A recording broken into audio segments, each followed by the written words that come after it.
we're here today, guys, to talk about our 5 top race mistakes. Everybody's had a few mistakes. Jack can't count to 5, so it's going to be tough. So yeah, we're going to roll off with a few of our little errors or mistakes that we've had either in races, leading up to races. See where we go. So number 1 for me, turning up late to a race. There was one race maybe 2-3 years ago. I think it was Hell Runner down south.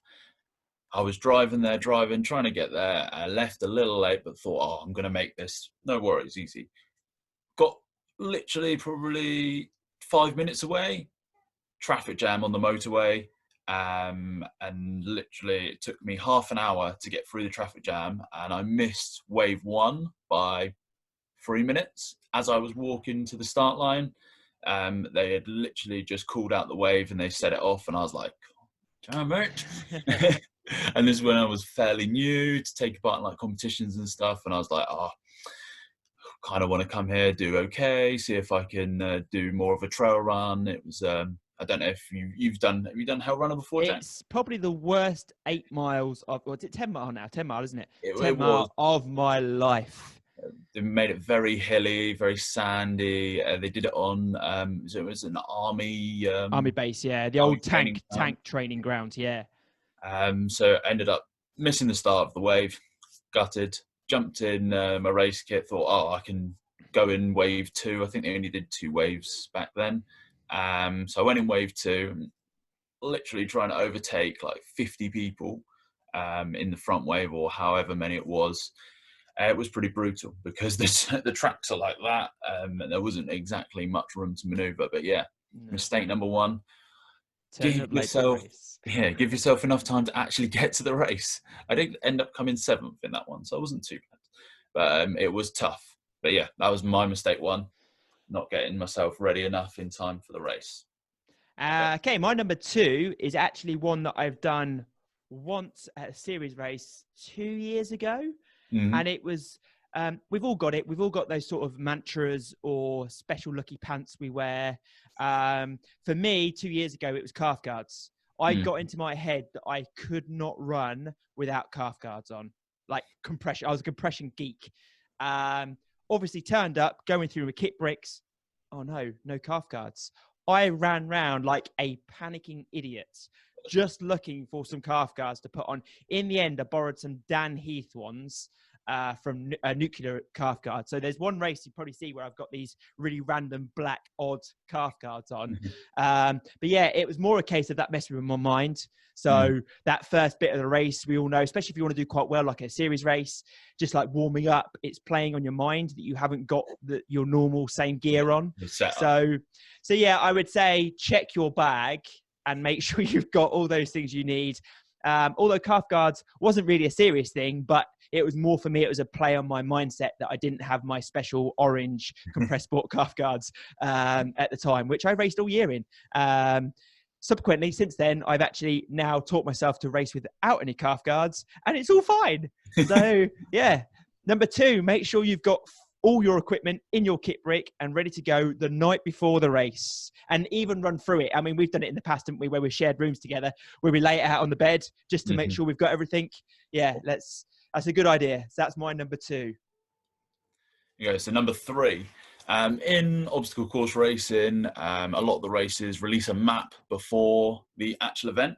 And I think this is twofold. This is reading the map too much and not reading the map. Because I've done both. I've looked at the Spartan race map and I'm like, oh yeah, this is this obstacle, this is this obstacle. And what we kind of know now in the OCR world is the maps lie a lot. especially Spartan ones. Especially the Spartan ones. Thanks, guys. You're like, yeah, obstacle 25. Oh, that's about a mile away from the finish. And then you get there and it's not the obstacle that was on the map. You're like, this is a ditch. This is not there. So yeah, kind of the first part of this one is don't overread the map, maybe have a little look at it. And then the second part is sometimes you do need to kind of work out where you are on the map. It does really help because I think there was one race, Ashton Down, we've done this one. You've done this one with me, Jack, when we got to they always put the bucket carrier Ashton down, At or the have end. in years past, in the little house at the end, around a little quarry area. And a few times people have got there like, oh yeah, and taken that quite slowly. And then literally from there, it's a flat all the way down to the finish line. Normally they put a few obstacles, but I think I spoke to, I can't remember who it was. I think it might have been Jesse or somebody after the race. And they were like, oh, I got there and I didn't know the finish line was down there. And I was like, I did, because I read the map. Yeah.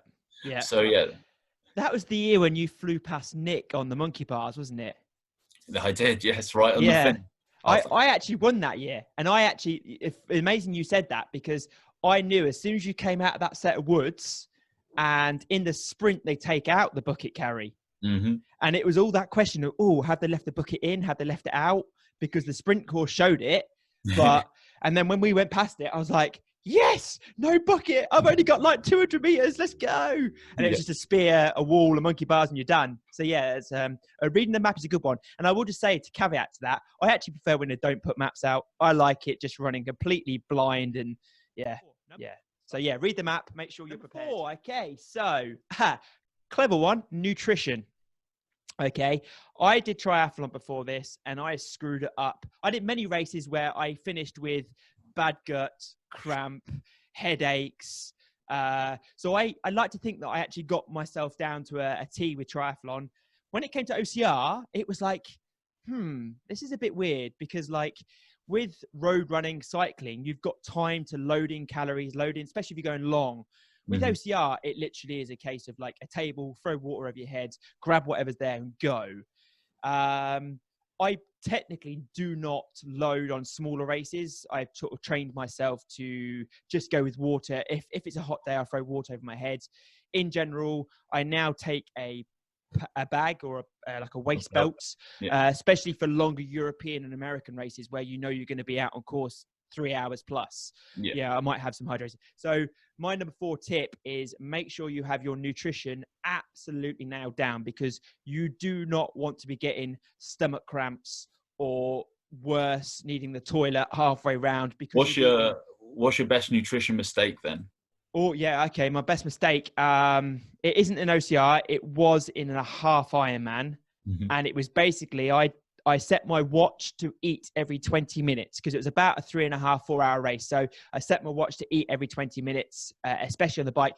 And I'd made some sort of like protein, figgy, datey, honey ball things, which were brilliant on the bike. Felt absolutely amazing. I had a really good 50-mile bike leg. As soon as I came off to run, I was running all folded over because literally my stomach was in so much pain. I couldn't get upright to run fast, and I was just all cramping up in the stomach. I actually had to stop halfway to go to the toilet 3 or 4 times because it was looped. So there was like so I wasted so much time on that run. So that was sort of my mistake leaning into OCR. I lie, I have got an OCR one, and you're going to laugh at me. It's Morzine, and that was basically, I knew you were getting at that. It was basically not having enough water on course in Morzine because it was stupidly hot, a really long race. I did have a hydration vest on as well, or did I? No, I didn't that year. And the issue was there just, for me, was not enough water on course. And I suffered massively. And it's amazing because you feel like you're going to be fine. And then those 5 minutes of feeling like shit turn into 35 minutes. 35 minutes then ruins the rest of your race. And it's amazing how much you can go backwards without nutrition that you need. We will say you weren't the only one on the side of that mountain, though. There were hundreds of people. Just crying. Strewn up and down that mountain with sandbags. Like, the best quote, actually, that made me really happy when we got back down and we were sat in that pub having a beer, and Connor Hancock, who came 16th or that year, top 20, he said, 20. He said, this made me feel really good. He said, you knew you were sat down a long time when the ants started biting you. I was like, if Connor Hancock was sat down on that hill, I feel a little bit better now. So yeah, that was my my poor nutrition in OCR was poor hydration. Nutritional mistakes. Yeah. Right. Number 5. I guess this will probably be a joint one between us. So other mistakes that we've had in races, I think for myself, one would be obstacle preparation. Obviously, there's a lot of different specific obstacles out on course. If we take Spartan Race, for example, you've got the spear, you've got different types of carries. Definitely, I will 100% say I've not practiced the spear enough at all. Not really had the opportunity to do it, or the kind of whereabouts to go. I do have a spear, which is crazy that but taking it down to the beach and throwing it around, a little frowned maybe upon. right now would be a good idea. Right now might be okay, although they may come and take me away and find me. Is it essential? Is this essential exercise? Yes. It is for my racing. It's cost me a lot of burpees. But yeah, so there's plenty of times that I've missed a spear in a race, unfortunately, which is probably a mistake on my part of not specifically training that one obstacle. What about yourself, Jack? What specific obstacle mistakes have you made? I think for me, well, when I very first started, I was also with the spear, but I soon learned I actually missed out on my very first ever on my first podium because of the spear. So I soon learned very quickly to practice the spear, and that was literally a bale of hay, spear in the garden, until I now don't miss. Touch wood, I will touch wood. But for me, 2 years ago, it was Twister. And the issue was, I'd watch you do Twister backwards. I didn't really nail that technique. I'd watch people do it sideways. I didn't really nail that technique. And the issue is, when I was coming up to Twister, I wasn't really sure which way I was going to do it. So I always got, I always got in that sort of panic mode. That inevitably always ended up in me getting gassed out grip, holding on. And to be fair, I didn't really chain enough sort of specific to hang grip type thing. Do now, obviously, but then 2 years ago, big wake up call when I was dropping off Twister all the time. And I think it became a thing in the pack. It was like, doesn't matter if Jack's up ahead or in the good pack, because Twister's going to be here and he'll fail. And it happened, 2 years ago, Windsor. I remember I found myself, you guys are all just come back from, you just got to all come back from Tahoe, Jesse, and you were all like knackered. Yes. And I was like, this is my time to do a course that I hate and really smash it. And I was smashing it. Like, I remember sitting there looking around going, it's only me and Tristan Steed. It's only me and Tristan. What's going on? And then obviously Twister, and it was freaking wet. And I just got to there and I panicked. I didn't know which way I was going. I think that being at the front as well really didn't help. I was sort of like panic mode. Yeah, slipped off. That was it. You guys just won 1, 2. I think you finally caught up with me, didn't you, Luke? And we ran in together. Oh, that was just hard work. That was tough times. And no one wants 30 burpees when you've pushed for like half hour as well. You know, like when you're really on the verge of like threshold and you're just like, oh my goodness. And then you have to do 30 burpees. Not fun. Yeah. Not fun, and it's demoralizing, and that's what I was happy to finish the race, but I was just demoralized because I knew where I was. So obstacle specific training is key. So there's our obstacle mistakes. There's our top 5 mistakes from obstacle course racing so far. I'm sure we'll have plenty more, and I'm sure there's probably about a top 50, but for me they're the five. I mean, Kit would be my next one, but they're my top 5. There we go.